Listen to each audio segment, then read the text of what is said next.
They said the courtroom was cold. It wasn't. It only felt that way when your name echoed in silence.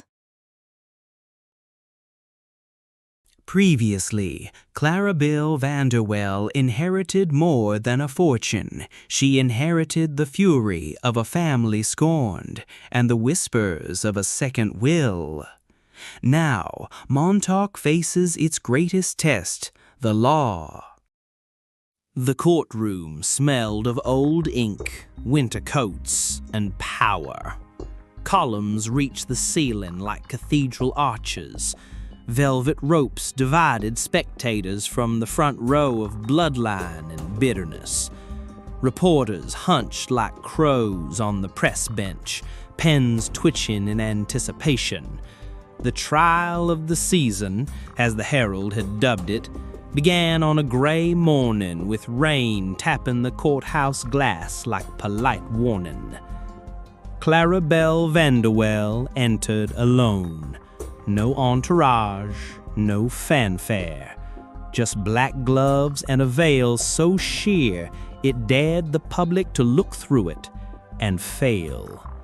Augustus Vanderwell sat across from her, jaw clenched, lips pressed into an unyielding line. At his right, Silas, silent and twitching his foot. At his left, 3 attorneys dressed like pallbearers. Clara had only Ambrose and silence. "Let it hang," Ambrose whispered. "Let them wonder what you're hiding." She didn't nod. She didn't blink. She simply watched.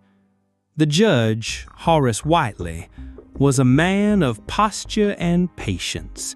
His robe was spotless. His gavel rarely needed to fall.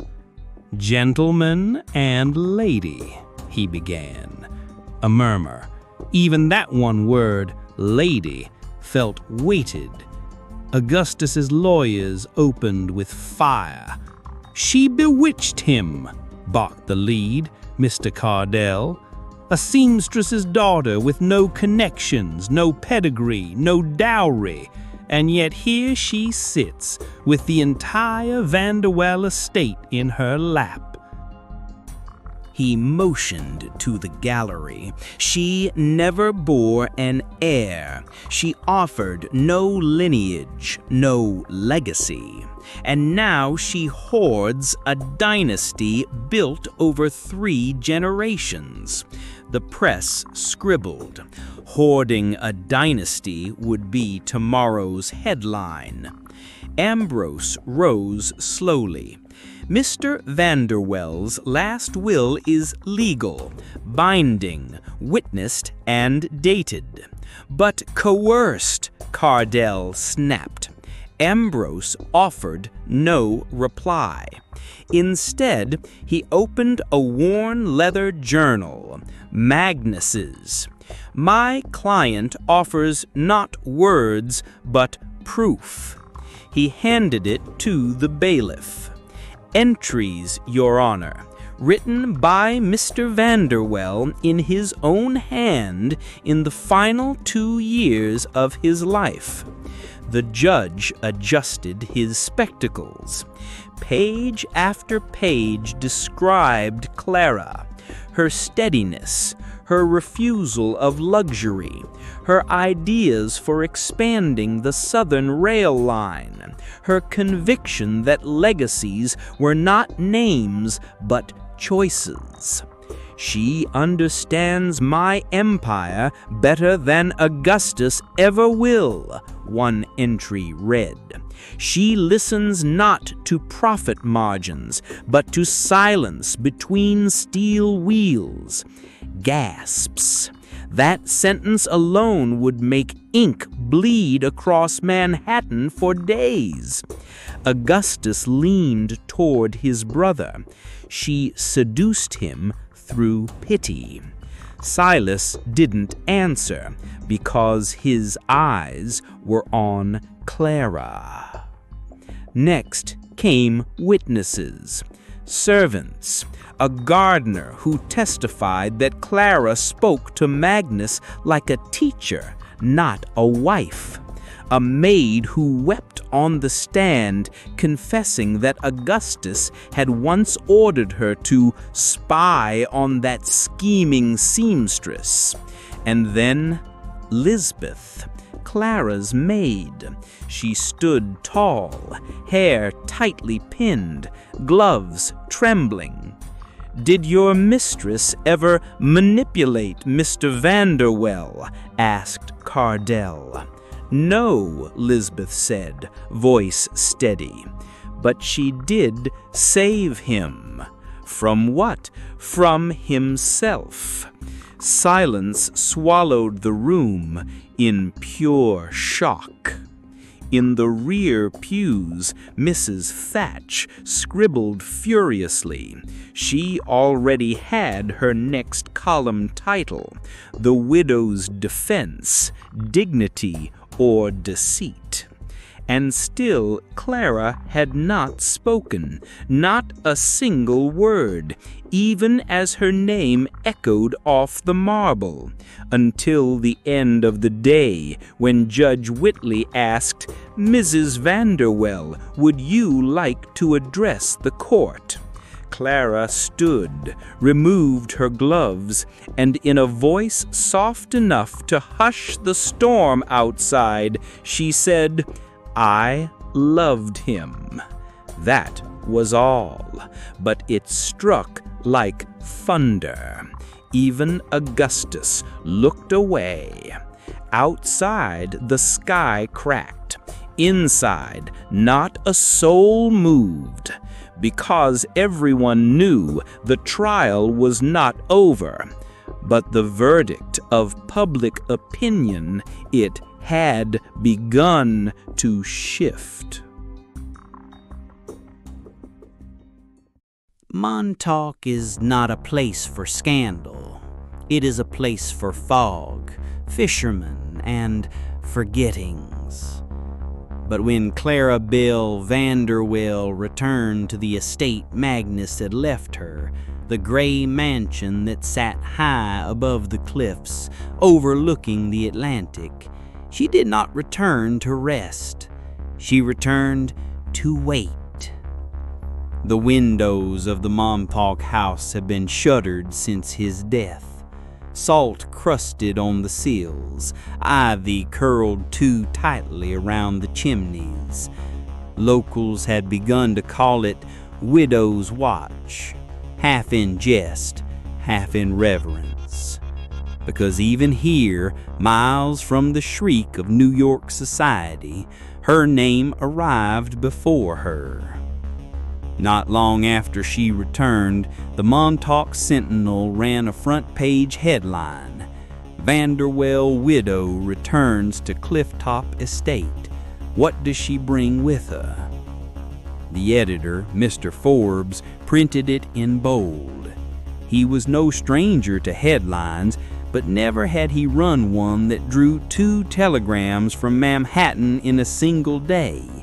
One from the New York Tribune asking for syndication, and another from Augustus Vanderwell's office demanding retraction.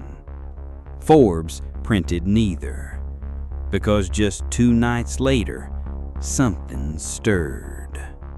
A light in the 3rd floor window, the one that hadn't flickered since the tycoon's passing. The next morning, townsfolk whispered of voices on the porch, of a crate being delivered by a man who did not give his name, of Clara walking the cliffside path alone, holding a book with no title. She didn't speak to the grocer, didn't send word to the church. Only one visitor ever came, Ambrose Godfrey, whose black umbrella looked ridiculous against the fog, but whose face was white with worry. "She's keeping the wheel intact," he told Forbes quietly. "Refuses to contest, refuses to sell, refuses to hide." "From what?" asked Forbes. "From nothing," Ambrose answered. and that frightens them more than guilt ever could. But the whispers didn't stop, because in Montauk, stories grow in silence. The town librarian, Miss Dottie Quinn, found her late one evening, seated in the history section. Clara was reading about shipwrecks and ciphers and the tides that once swallowed a Navy captain's treasure just beneath the lighthouse. "You always liked stories?" Dottie had asked. "No," Clara replied, closing the book. "I like the things they leave out." Dottie never forgot that. And neither did Isaac Meeks, the elderly groundskeeper who'd once trimmed the Vanderwell hedges during Magnus's final summers.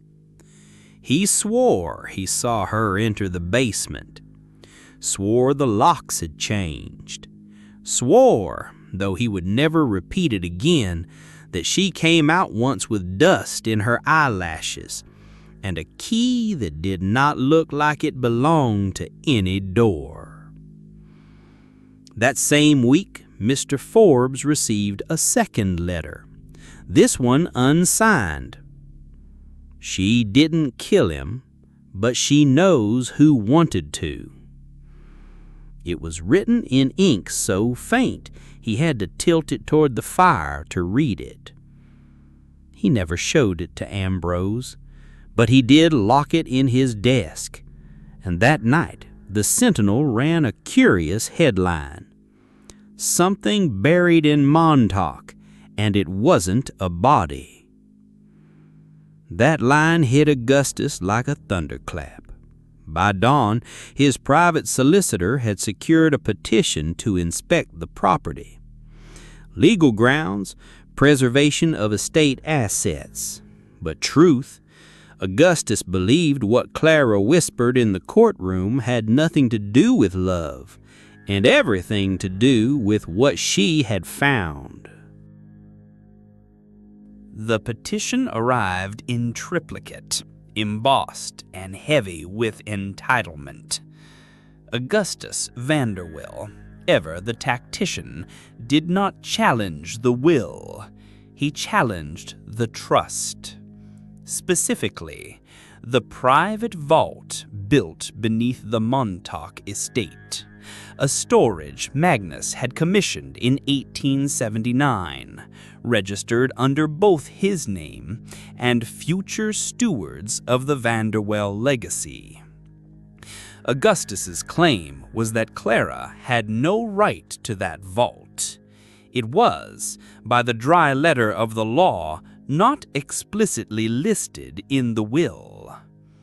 His solicitor, Ezekiel Sharp, arrived in Montauk with slick hair and sharper words, a young man who smelled like ink and ambition. He filed for a writ of inspection before Judge Horatio Bellwether, a stiff old man who measured honesty by posture. Clara did not flinch.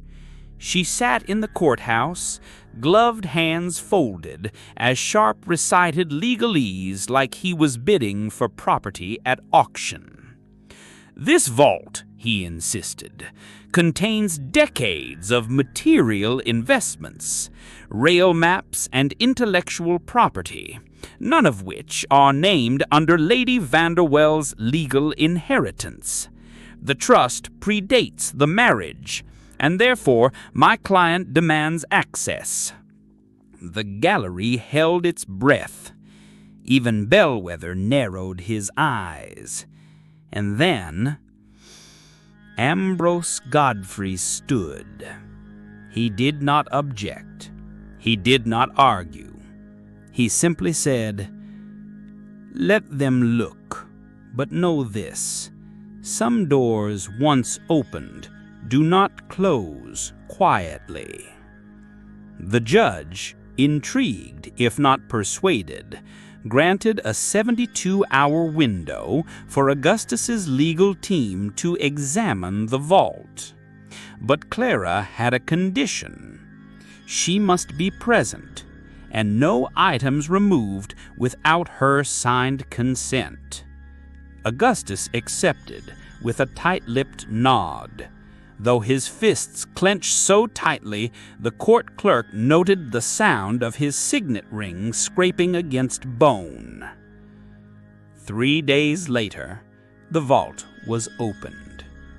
Clara arrived first, her coat long, her veil drawn, and Lisbeth 1 step behind. She greeted the workers with a nod. She unlocked the outer gate herself. Isaac Meeks, who stood quietly among the crowd, would later swear that the moment the lock clicked, a gust of sea air seemed to rise from the earth itself. The vault was not grand, at least not at first glance.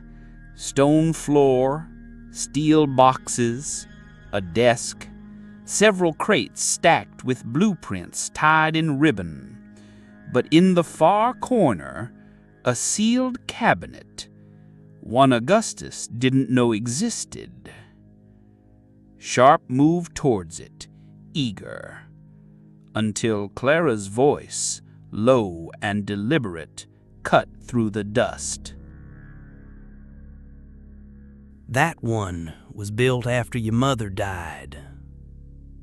Augustus froze, because he knew exactly what she meant.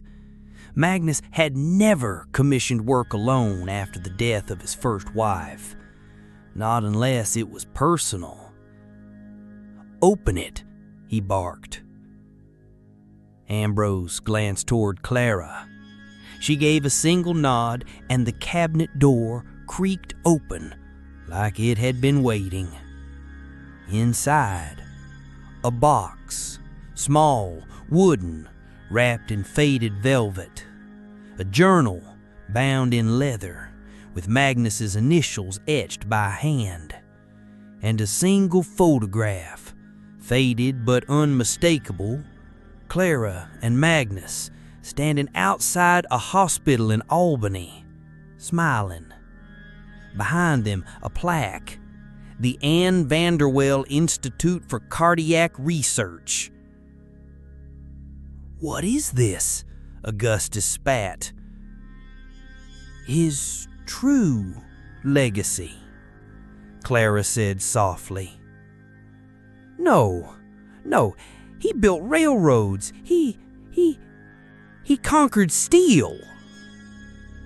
And when he grew tired of conquering, Clara whispered, he tried to save what he had left.